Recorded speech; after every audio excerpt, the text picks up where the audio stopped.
Hello dear, तो आप लोग को स्वागत करता हूं। यहाँ पे बहुत ही ज़बरदस्त क्वेश्चन आप सभी के सामने आ चुका है। आप लोग अच्छे से देखिएगा, समझिएगा। अगर आप कोई भी नर्सिंग एग्ज़ाम की तैयारी करते हैं तो आपके लिए यह सीरीज जो सुबह चलता है, आज का यह 26वां नंबर का आपका नर्सिंग क्यूज होने वाला है। आप सीएचओ का तैयारी करते हैं, नर्सिंग स्टाफ किसी भी स्टेट का तैयारी करते हैं, नर्सिंग ऑफिसर की तैयारी करते हैं, एएनएम जीएनएम कुछ भी तैयारी करते हैं, आपके लिए यह नर्सिंग का डेली जो 20 क्वेश्चन आता है आपको ज़रूर प्रैक्टिस करनी चाहिए, जिससे आपका कॉन्सेप्ट क्लियर होगा और आपको अपने आप में लगेगा कि कितना तैयारी आप करके बैठे हैं। यह 20 में अगर आप 15 या इससे कम 15 से कम अगर सही करते हैं, मतलब आपको अभी तैयारी की ज़रूरत है। क्योंकि अभी मैं लो क्वेश्चन की तरफ हूँ, धीरे धीरे मीडियम में चलेंगे, फिर इससे हाई में चलेंगे। और वहाँ पे अभी अगर 15 से कम कर रहे हैं तो फिर जब मैं हाई क्वेश्चन लाऊंगा तो फिर वहाँ पे मुश्किल हो जाएगा 10 सही भी करना, 8 सही भी करना। तो अभी मैं आपको धीरे धीरे कॉन्सेप्ट छोटे छोटे आसान आसान इजी मीडियम क्वेश्चन से कर रहा हूँ। प्रतिदिन देखना शुरू कीजिए। कुछ भी मत पढ़िए या नहीं पढ़िए, लेकिन ये 20 क्वेश्चन का जो एमसीक्यू है ज़रूर पढ़िए, ठीक है। और अपने साथियों के साथ शेयर करें जो भी लोग तैयारी करते हैं। तो चलिए हम करते हैं यहाँ पे शुरू। हाइड्रोसिफलस में स्कल परक्यूजन करने पर आवाज़ सुनाई देती है, मतलब थपथपाने पर, ठीक है ना, किस प्रकार के आवाज़ देती है हाइड्रोसिफलस। सबसे पहले समझिए हाइड्रोसिफलस होता क्या है। तो जो हाइड्रोसिफलस होता है, मैं आपको क्लियर कर दूं यहाँ पे कि जो हाइड्रोसिफलस होता है ना, तो हाइड्रोसिफलस में मस्तिष्क में जो खोपड़ी होता है उसमें पानी भरा होता है बच्चा में, ठीक है। तो उसको थपथपाने पर कैसे आवाज़ आता है, फूटे घरे जैसे, हंसने जैसी, कंपन जैसी, बुलबुले जैसी।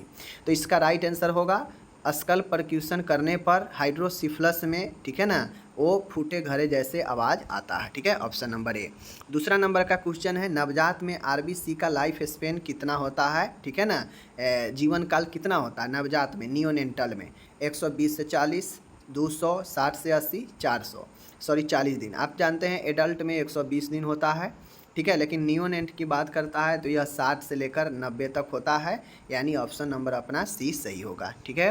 तीसरा नंबर क्वेश्चन है, कहता है बच्चों की टॉयलेट ट्रेनिंग उपयुक्त में से कौन से समय में देते हैं। ये वाला क्वेश्चन अब की बार के यूपी के सेकेंड ईयर के एग्जाम में भी पूछा गया था, ठीक है ना। तो आप लोग ध्यान से देखिए, बच्चों की जो टॉयलेट ट्रेनिंग है 0 से 1 वर्ष, 6 मंथ, 1 से 3 वर्ष, 3 से 6 एज, बच्चों की टॉयलेट ट्रेनिंग जो है, जो उपयुक्त समय होता है वो ऑप्शन नंबर सी 1 से 3 इयर्स के बीच में देनी चाहिए। चौथा नंबर का क्वेश्चन है, अच्छा क्वेश्चन है, जॉन्डिस का दूसरा नाम क्या है। पीलिया जिसे जॉन्डिस कहते हैं उसका दूसरा नाम कौन सा है। इक्टेरस है, हाइपरबिलोबिरेमिनिया है, ऑप्शन ए या बी दोनों है, डी में से इनमें से कोई नहीं। तो देखिए जॉन्डिस को इक्टेरस भी कहा जाता है। जॉन्डिस को हम लोग बहुत ज़्यादा जो है बिलोब्रीन बढ़ने को ही जो है हम लोग जॉन्डिस कहते हैं। तो hyperbilirubinaemia is the right answer, option number C होगा, ए बी दोनों। पाँचवा नंबर का क्वेश्चन है, बिडाल परीक्षण करना चाहिए। बिडाल परीक्षण कब करना चाहिए, ज्वर आने के तुरंत बाद, ज्वर आने के 7 दिन बाद, ज्वर आने से पहले, ज्वर समाप्त होने पर। अब आप खुद समझिए, ज्वर समाप्त होने के बाद क्यों जांच कराएगा, गलत। ज्वर आने से पहले गलत, ज्वर आने के तुरंत बाद कोई जांच कराता है डायरेक्ट, पहले 1-2 दिन लोग दवाई खा के देखता है ठीक हो रहा है कि नहीं हो रहा है। तो ऑप्शन नंबर बी, 1 सप्ताह में अगर आपका फीवर नहीं जा रहा है तो जांच करवानी चाहिए, ठीक है।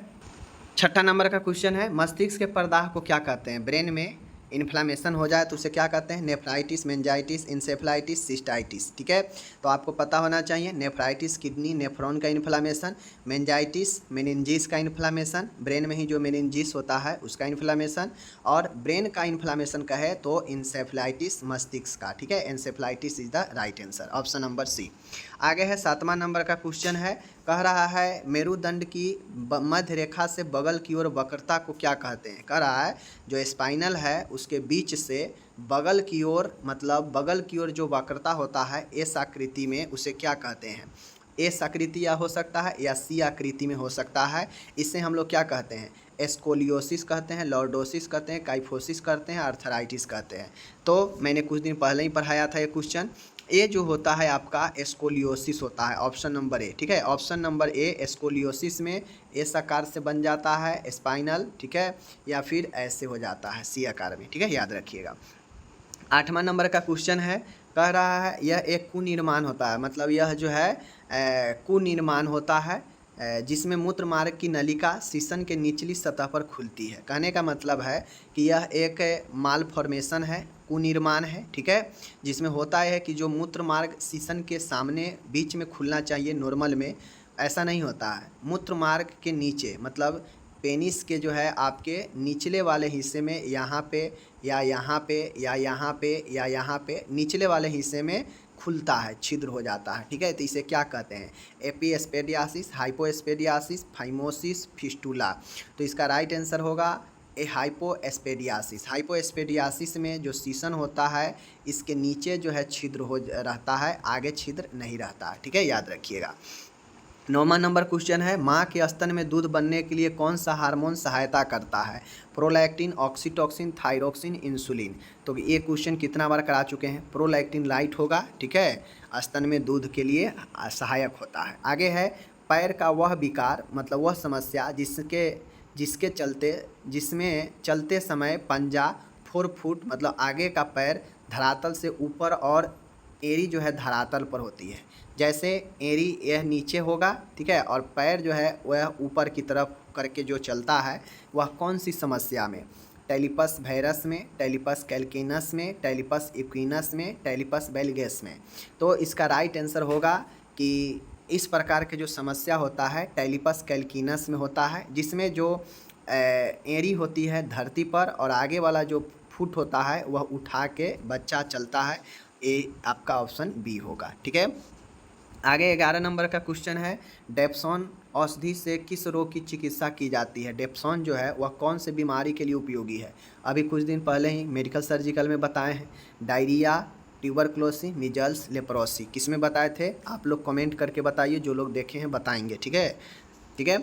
आगे है 12 नंबर, ओरल थ्रस यानी थ्रस डिजीज की चिकित्सा में प्रयुक्त औषधि कौन सी है? थ्रस क्या होता है तो मैं बता दूं, बच्चा का जब मुंह में होने वाला है, जिस प्रकार से मुख पाक इसे कहते हैं, मुख का पक जाना, या सियाना में आता है कि मुंह आ जाना, ठीक है, मुंह में छाले पड़ जाना, उसी प्रकार से बच्चा में होता है, ठीक है। बच्चे में ये होता है, बच्चा के जीभ से लेकर तालू में, ठीक है ना, दोनों चिक्स के अंदर से क्या होता है कि बच्चे का मुंह पाक जाता है, उसमें इन्फेक्टेड हो जाता है और बच्चा जो है दूध जो है लेना बंद कर देता है, स्तनपान बंद कर देता है।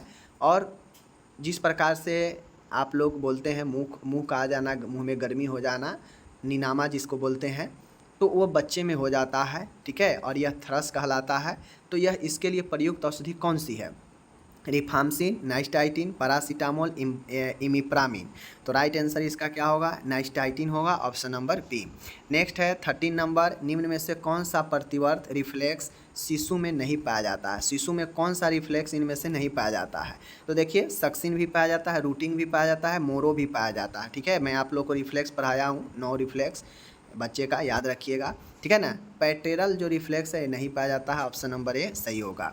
14 नंबर का क्वेश्चन है, आपके सामने में है, अपगार स्कोर का आधार बेस क्या है? ठीक है, श्वसन दर, मांसपेशी तन्यता, त्वचा। तो मैं बता दूं, जो अपगार का आधार होता है वह श्वसन भी होता है, मांसपेशी तन्यता भी, त्वचा का रंग भी, यानी ऑप्शन डी राइट होता है, ठीक है। 15 नंबर का क्वेश्चन है, फूले जठर निर्गमन संकीर्णता पाइलोरिक स्टेनोसिस का मुख्य नैदानिक लक्षण क्या है? मतलब यहाँ पे कह रहा है कि जो पाइलोरिक स्टेनोसिस होता है उसमें सबसे महत्वपूर्ण लक्षण कौन सा है जिसको दिखने के बाद निदान किया जाता है?